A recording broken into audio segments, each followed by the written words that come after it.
Pois, assim como foi nos dias de Noé, também será a vinda do Filho do Homem. Porquanto, assim como Noé, nos dias anteriores ao dilúvio, comiam e bebiam, casavam e davam-se em casamento, até ao dia em que Noé entrou na arca, e não perceberam, senão quando veio o dilúvio e os levou a todos. Assim será também na vinda do Filho do Homem. Jesus se referiu a esse fato porque Noé é conhecido de todas as pessoas no mundo. O acontecimento da construção da arca por Noé é conhecido de toda a humanidade. E Jesus se referiu a esse fato para levar a raça humana a refletir sobre esse acontecimento. Porque assim será também na vinda de Jesus Cristo. Jesus virá como aconteceu com Noé. A vida na época de Noé era normal, como hoje. As pessoas tinham aumentado no seu conhecimento, tinham uma vida totalmente social, não ligava para o espiritual. A humanidade daquela época se adentrou ao pecado de tal forma que desagradou muito a Deus. A prática do pecado tornou-se uma coisa natural, uma coisa do dia a dia. As pessoas não tinham interesse por Deus, viviam distantes de Deus, vivendo a sua própria vida nos seus prazeres pessoais. A violência aumentou grandemente. A maldade no coração da humanidade se multiplicou. E a humanidade estava vivendo sem controle. Não está diferente de hoje. Hoje o que é errado está certo e o que é certo é errado. Hoje leis são feitas para apoiar aquilo que é errado, na maioria delas, e trazer dificuldade para o que é certo. Infelizmente está sendo assim. Muitas leis estão sendo feitas para realmente desfazer o que é certo. Infelizmente esta é a verdade. E nós estamos vivendo esses dias. A humanidade, a sociedade não está interessada em Deus. Está interessada em dar legalidade aos seus interesses, em afastar Deus da vida humana e tirar o homem do propósito divino. Deus se irou muito naquela época de Noé com a humanidade e resolveu trazer juízo sobre aquela humanidade, porque aquela humanidade estava desenfreada no mundo. E é isso que vai acontecer em nossos dias. Jesus vai voltar para trazer juízo sobre a humanidade desenfreada. As pessoas estão completamente desinteressadas pelas coisas de Deus, a sociedade cada vez mais se afastando de Deus, vivendo uma degradação moral, espiritual e social. Uma degradação terrível na sociedade. E Deus, muito em breve, vai surpreender o mundo novamente com a vinda do nosso Senhor e Salvador Jesus Cristo. Jesus deixou bem claro este fato de Noé. E com Noé, a coisa aconteceu repentinamente. O povo estava sendo avisado pela construção da arca que haveria um dilúvio que iria destruir o mundo a qualquer tempo. E quando terminou a construção da arca, então Noé entrou para a arca conforme a orientação de Deus e fechou a porta e Deus selou por fora. Quando o povo despertou para poder entrar na arca, querendo entrar na arca, não podia, porque a porta da arca foi selada por Deus pelo lado de fora. Mesmo que Noé quisesse abrir a porta, não conseguiria. Porque a porta da graça salvadora de Deus é Deus quem abre e é Deus que fecha. Quando a porta salvadora da graça de Deus se fechar, homem nenhum mais será salvo. Portanto, precisamos estar atentos a esta realidade. Vai haver um momento que a porta salvadora da graça de Deus vai se fechar e as pessoas não vão poder mais ser salvas. Quando a porta da arca se fechar, acabou-se a oportunidade.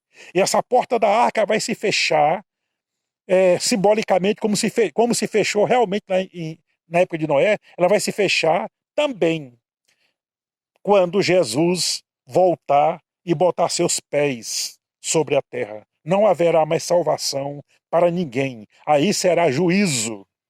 Deus estará trazendo juízo definitivo, julgamento final da humanidade para que realmente possa haver justiça sobre aqueles que rejeitaram a Deus, que não quiseram a salvação. Deus vai fazer justiça. E estes, diz a Bíblia, que ele aguarda o inferno, onde o seu fogo não apaga e os seus bichos nunca morrem, aonde o homem ficará eternamente esquecido por Deus.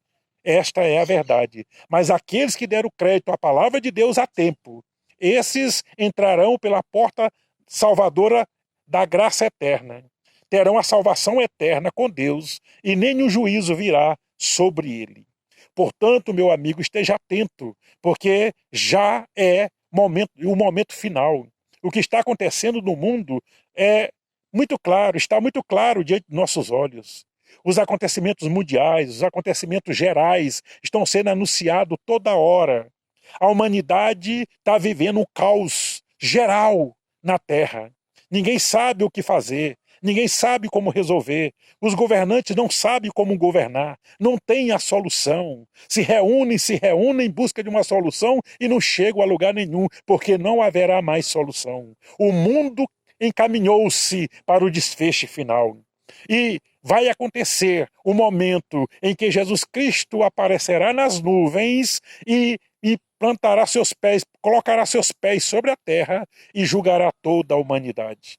E aqueles que não deram ouvido a ele vão lamentar, vão chorar, vão gemer, vão clamar inutilmente, porque será momento de juízo para toda a terra. Agora, no tempo da graça, no tempo que nos resta para a salvação da humanidade, Jesus está como advogado, defendendo a causa das pessoas, a vida das pessoas. Está do lado das pessoas como paráclito, como advogado daqueles que se voltam para ele e buscam ajuda. Mas vai haver um momento que Jesus estará somente como juiz. E aí ele não vai defender a causa, ele vai julgar. E no momento do julgamento não há realmente solução para aqueles que rejeitaram o Senhor Jesus. Pense nessa realidade. Os dias estão difíceis, não há mais oportunidade para mudar a situação. O mundo não vai melhorar mais, só vai piorar. Só vai piorar socialmente, politicamente e até mesmo religiosamente. Só vai piorar. Porque Jesus deixou bem claro que os homens se levantariam um contra os outros e haveria muitos enganadores no meio do povo de Deus. E estamos vendo nos nossos dias. Chegou o final. Chegou o momento final. Só falta o Senhor Jesus Cristo aparecer nas nuvens e descer aqui na terra para o julgamento da humanidade. Como Deus julgou a humanidade na época de Noé, ele vai julgar a humanidade na nossa época. E não será muito tempo depois. Nós estamos já vivendo esses últimos dias. Ninguém esperava acontecer de repente o dilúvio e todo mundo ser sentenciado à condenação eterna daqueles que não estavam na arca, porque só Noé, que cria em Deus, que era temente a Deus, que amava a Deus, que tinha prazer em Deus e que vivia sua vida para Deus, pôde se livrar do juízo eterno de Deus. E assim será com toda a humanidade nos nossos dias.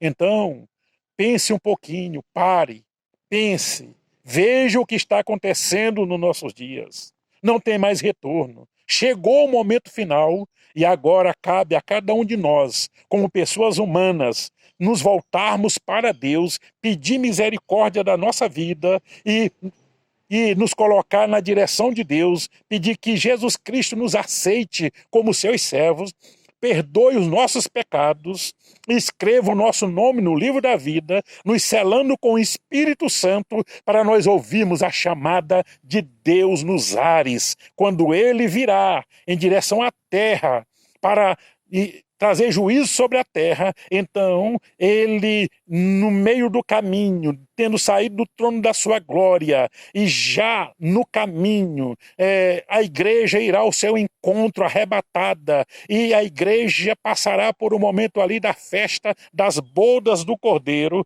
e depois da festa Jesus continuará a descer, concluindo a sua vinda para trazer juízo sobre a terra. Nesse período, a igreja estará em alegria lá nas bodas do Cordeiro, na festa das bodas do Cordeiro, e o mundo estará em gemido, choro e lamento, sofrimento sem medida aqui na terra. A Bíblia chama a grande tribulação de momentos como nunca houve na face da terra. Agora você imagina, se nunca houve, quantos sofrimentos terríveis houve na face da terra, e será um momento como nunca houve, onde o homem vai desejar não ter existido, não ter nascido. Estará aqui em sofrimento, enquanto a igreja estará em festa nas nuvens. Além das nuvens, aonde o olho humano não alcança, com o Senhor Jesus Cristo. E, passando esse período da festa das bodas do Cordeiro, também terminará aqui a grande tribulação. E Jesus virá para trazer a sentença sobre a humanidade. Pensem nisso. Coloque sua vida nas mãos de Deus enquanto há tempo. Coloque sua vida na dependência de Deus enquanto há tempo. Não há salvação em nenhum outro lugar, diz a palavra de Deus. E o único meio de salvação é Jesus Cristo, que deixou os céus para vir até a humanidade, morrer pela humanidade e salvar aqueles que creram no seu amor e no seu sacrifício. Jesus morreu a nossa morte, para que nós tenhamos a sua vida. Mas só tenhamos vida nele se ouvirmos o seu chamado. Jesus está nos chamando. Ele diz, vinde a mim, todos vocês que estão cansados e oprimidos, e eu aliviarei. Tomai sobre vós o meu jugo e aprendei de mim, porque sou manso e humilde de coração, e encontrarei descanso para as vossas almas.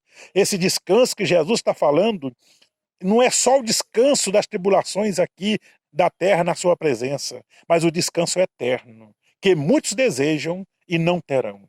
Então precisamos entrar pela porta que é Jesus. Jesus disse, eu sou a porta, se alguém entrar por mim, salvar-se-á. Portanto, Jesus é a porta, ele não é uma das portas, ele é a porta. E ele é o único caminho, a única verdade, a única vida que o homem encontrará para se encontrar com Deus. Ele disse, eu sou o caminho, a verdade e a vida, ninguém vem ao Pai senão por mim. E ele também disse que ninguém vem a ele se o Pai não trouxer. Para nós irmos a Deus em Cristo Jesus, nós precisamos receber a revelação de Deus no nosso coração para a nossa salvação. Ninguém é salvo por si mesmo ou por um ato de bondade que faz. A pessoa é salva gratuitamente, mediante a fé em nosso Senhor e Salvador Jesus Cristo. Por isso que a Bíblia diz, crê no Senhor Jesus e será salvo tu e tua casa. Então a salvação é somente por meio da fé, pela graça do Senhor Jesus Cristo. Não é uma recompensa do esforço humano, não é uma conquista do ser humano. A salvação é uma conquista de Jesus Cristo na cruz do Calvário. Portanto, a única maneira de você ser salvo é se rendendo a Jesus, confessando seus pecados, clamando por misericórdia e pedindo Jesus para te salvar. Se você deseja fazer isso agora, curve a sua cabeça diante de Deus e peça a Ele para te salvar. E nos comunique no seu comentário que você fez isso, para que eu possa orar por você também, pedindo a Deus que derrame as bênçãos divinas sobre a sua vida, lhe firme na verdade e lhe livre da condenação eterna. E esse ato que você fizer vai realmente trazer para você alívio e paz eterna e esperança eterna na salvação em Cristo Jesus. Deus te abençoe grandemente.